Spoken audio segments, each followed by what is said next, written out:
السلام علیکم۔ آج میں آپ سب کو لاڈلی تسبیح کے بارے میں بتاؤں گی۔ لاڈلی تسبیح کون سی ہے، اس کے لیے میری ویڈیو کو اینڈ تک لازمی دیکھیں۔ اگر آپ کو کوئی پریشانی ہے، کوئی دکھ ہے، کوئی تکلیف ہے، کوئی مصیبت ہے تو ایک بار اس لاڈلی تسبیح کو ضرور پڑھیں اور پھر اس کی کرامات دیکھیں۔ اللہ رب العزت نے اس دنیا کو دارالآزمائش بنایا ہے۔ یہ دنیا دارالعمل ہے، یہ دنیا دارالامتحان ہے۔ آخرت کو اللہ رب العزت نے دارالجزا بنایا ہے، دارالسلام بنایا ہے۔ اس لیے اس دنیا میں کوئی بھی ہو، ہر بندہ ہر پل ہر حال میں آزمائش میں ہے۔ کسی کو اللہ دے کر آزما رہا ہے اور کسی سے اللہ لے کر آزما رہا ہے۔ کسی کو اللہ صحت دے کر آزما رہا ہے اور کسی کو بیماری دے کر آزما رہا ہے۔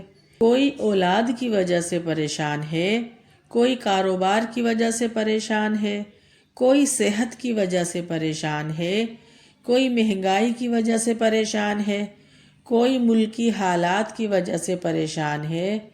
پریشانی اور غم سے کوئی بھی دور نہیں ہے۔ کسی نہ کسی درجے کا غم یا کسی نہ کسی درجے کی پریشانی ہر ایک کو ہے۔ تو خوشیاں اور پریشانیاں ہماری زندگی کا حصہ ہیں۔ اگر کوئی یہ کہے کہ کاش مجھے ایسا عمل پتہ چل جائے کہ میری طرف کوئی پریشانی نہ آئے، کوئی دکھ آئے ہی نہ، تو اگر دکھ نہیں ہوں گے تو سکھ کا احساس کیسے ہوگا؟ غم نہیں ہوں گے تو خوشی کا احساس کیسے ہوگا؟ اگر رات ہی نہیں آئے گی تو دن کا احساس کیسے ہوگا؟ تو یہ سب اللہ کا بنایا ہوا نظام ہے۔ اب آپ دیکھیں، جب کوئی غم ملتا ہے اور اس غم سے ہم باہر نکلتے ہیں تو کیسی خوشی ملتی ہے، پھر اس خوشی کی قدر بھی ہوتی ہے۔ اور اگر نعمتیں ہی ملتی جائیں تو اس نعمت کی قدر نہیں ہوتی۔ اور اس کا مشاہدہ تو ہم سب کرتے ہی ہیں کہ جب ہمیں بنا محنت کے، بنا مانگے چیزیں ملنی شروع ہو جاتی ہیں تو ہمیں ان نعمتوں کی قدر نہیں ہوتی۔ اسی طرح اگر کوئی بیمار نہ ہو تو صحت کی قدر کیسے ہوگی؟ اسی طرح اگر بڑھاپا نہیں ہوگا تو جوانی کی قدر کون کرے گا؟ تو یہ جو ہماری زندگی ہے، یہ آزمائشوں کا دوسرا نام ہے۔ یہ غم اور خوشی کا کھیل ہے۔ نہ کسی کو ہمیشہ غم میں رہنا ہے اور نہ کسی کو ہمیشہ خوشی میں رہنا ہے۔ نہ حالت غم ہمیشہ کے لیے ہے اور نہ حالت خوشی ہمیشہ کے لیے ہے۔ اور اللہ تعالیٰ ہماری زندگی کے نظام کو بدلتا رہتا ہے۔ کبھی خوشی کے اندر سے غم کو نکالتا ہے اور کبھی غم کے اندر سے خوشی کو نکالتا ہے۔ جس طرح اللہ پاک رات میں سے دن نکالتا ہے اور دن میں سے رات نکالتا ہے، اسی لیے اللہ پاک قرآن مجید فرقان حمید میں ارشاد فرماتے ہیں کہ فَإِنَّ مَعَ الْعُسْرِ يُسْرًا، إِنَّ مَعَ الْعُسْرِ يُسْرًا، ہر تنگی کے ساتھ آسانی ہے، بے شک ہر تنگی کے ساتھ آسانی ہے۔ اس کا یہ مطلب ہے کہ اللہ جب کوئی مشکل دیتا ہے تو اس کے ساتھ ساتھ آسانی بھی دیتا ہے۔ تو پھر اللہ تعالیٰ خوشی دے کر بھی آزماتا ہے اور غم دے کر بھی آزماتا ہے کہ جب میں نے اسے خوشیاں دی تو اس نے میرا شکر ادا کیا یا نہیں۔ اب میں اسے غم دیتا ہوں کہ یہ صبر کرتا ہے یا نہیں۔ تو جس نے خوشی میں شکر کیا اور غم میں صبر کیا وہ ہمیشہ ہمیشہ کے لیے کامیاب ہو گیا۔ تو اللہ تعالیٰ نے صابر اور شاکر لوگوں کے لیے کامیابی کا وعدہ کیا ہے۔ صابر کے لیے جنت کا وعدہ ہے اور شاکر کے لیے بھی جنت کا وعدہ ہے۔ تو ہمیں جو کچھ بھی اللہ تعالیٰ نے دیا ہے اس پر شکر کرنے کی توفیق عطا فرمائے، اور جو کچھ نہیں دیا اس پر صبر کرنے کی توفیق نصیب فرمائے، آمین۔ اور اللہ تعالیٰ کے ساتھ ہم اپنا دعاؤں والا تعلق جوڑ کر رکھیں۔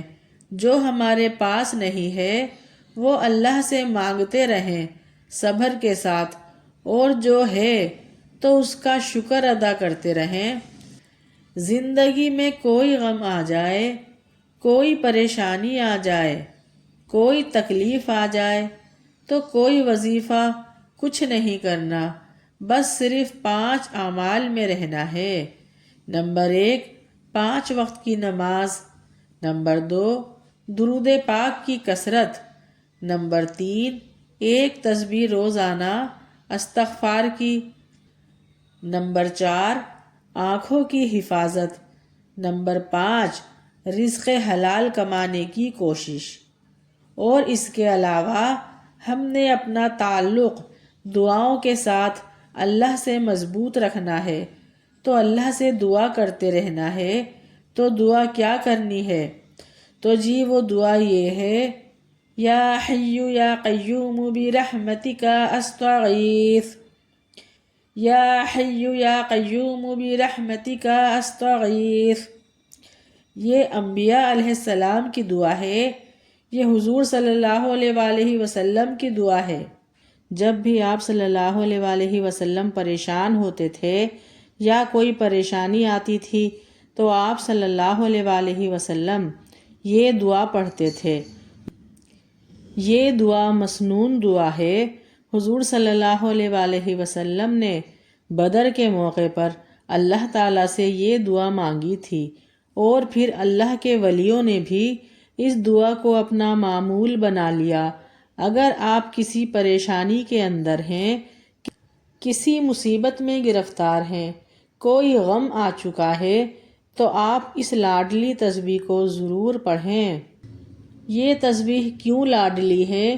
ایک تو اللہ نے اپنی رحمت کو اپنے غضب کے اوپر غالب کیا ہے، اور اللہ کو یہ پسند ہے کہ میری رحمت کا دامن پکڑو، تو ہم نے پکڑ لیا کہ یا حی یا قیوم برحمتک استغیث، یعنی کہ اے اللہ اپنی رحمت کے ذریعے ہماری مدد فرما، اے ہمیشہ قائم رہنے والے ہماری مدد فرما اپنی رحمت کے ذریعے۔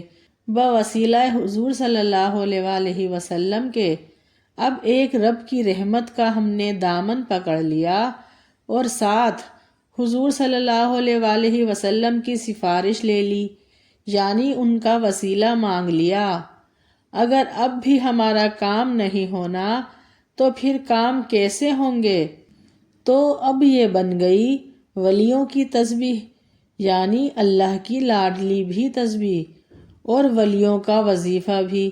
تو اب یوں دعا کریں کہ یا حی یا قیوم برحمتک استغیث۔ اب یہ جو وظیفہ ہے اس کی کوئی تسبیح نہیں ہے، کوئی تعداد مقرر نہیں ہے، آپ نے 100 بار پڑھنا ہے یا 500 بار پڑھنا ہے۔ ہمیں تو اپنا تعلق اللہ تعالیٰ سے دعاؤں والا مضبوط کرنا ہے۔ آپ پریشان ہیں تو نماز کے بعد ہاتھ اٹھائیں اور دعا کریں، جو مقصد ہے اس کو ذہن میں رکھ کر پڑھیں۔ یا حی یا قیوم برحمتک استغیث 3 بار، 5 بار، 7 بار، 9 بار یا 11 بار۔ اب اس کو پڑھتے جانا ہے، پڑھتے جانا ہے۔ جب آپ کے اوپر رقت طاری ہو جائے یا بدن کے اندر جھرجھریاں آ جائیں یا آپ کے رونگٹے کھڑے ہو جائیں تو سمجھ جانا کہ تار جڑ گئی ہے۔ اب ہاٹ لائن پر ہم آ گئے ہیں۔ پھر اسی طرح سے سجدے میں چلے جانا اور دعا کرنی ہے، یا حی یا قیوم برحمتک استغیث۔ پھر سجدے میں اس کو پڑھتے جائیں، روتے جائیں، پڑھتے جائیں، اور روتے جائیں، پھر پڑھتے جائیں، اور اپنے حق میں فیصلے کرواتے جائیں۔ سبحان اللہ۔ حضور علیہ الصلاۃ والسلام نے میدان بدر میں سجدے میں جا کر اس دعا کو اتنا مانگا کہ جب آپ سجدے میں گئے تو انتہائی غمگین تھے، اور جب سجدے سے اٹھے تو آپ صلی اللہ علیہ وآلہ وسلم حشاش بشاش تھے۔ جب سیدنا ابو بکر صدیق رضی اللہ تعالیٰ عنہ نے آپ کا چہرہ مبارک دیکھا تو کہا کہ میں سمجھ گیا، اللہ نے فتح کی بشارت دے دی، فتح کی نوید سنا دی۔ تو آپ نے پہلے بیٹھ کر نماز پڑھ لی، گھر میں یا مسجد میں۔ عورتیں ہیں تو گھر میں پڑھ لیں، مرد ہیں تو مسجد میں پڑھ لیں۔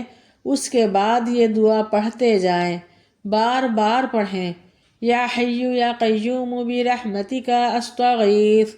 جب آپ کو محسوس ہو کہ اب آپ پر رقت طاری ہو گئی ہے یا آپ کے رونگٹے کھڑے ہو گئے ہیں تو بس اپنے رب کی طرف دھیان رکھ کر اپنے ذہن میں اپنی دعا کو لے کر یہ پڑھتے جائیں اور دعا مانگتے جائیں، اور جب یہ کیفیت ختم ہو جائے تو اپنے دونوں ہاتھوں کو اپنے چہرے پر پھیر لیں اور اس بات کا یقین کر لیں کہ اب آپ کی جھولی خالی نہیں ہے، اللہ نے آپ کی جھولی کو بھر دیا ہے۔ تو جب بھی کوئی پریشانی آ جائے تو ان الفاظوں کے ساتھ اللہ سے دعا مانگیں، کیونکہ یہ لاڈلی تسبیح ہے اور قبولیت دعا 100% ہے۔ اللہ سے ہم نے اپنا دعاؤں والا تعلق مضبوط کرنا ہے جو کہ ٹوٹ چکا ہے، کیونکہ اب ہمارا تعلق اللہ سے منتوں والا، لیروں والا، ٹاکیوں والا، ہانڈیوں والا بنا لیا ہے، یا کالے کپڑے والا یا مور کے پنکھ والا بنا لیا ہے، جن کا اسلام میں کوئی تصور ہی نہیں ہے۔ یہ سب خرافات ہیں، بدعات ہیں، گناہ کے کام ہیں، تو ان کے ساتھ اللہ کا تعلق کیسے بن سکتا ہے؟ تو ہم نے اپنے اللہ کے ساتھ تعلق جوڑنا ہے دعا والا، اللہ کے ساتھ تعلق جوڑنا ہے صدقے والا۔ کوئی پریشانی آ جائے فوراً پہلے صدقہ دو تاکہ مصیبت کے آگے بند باندھا جائے۔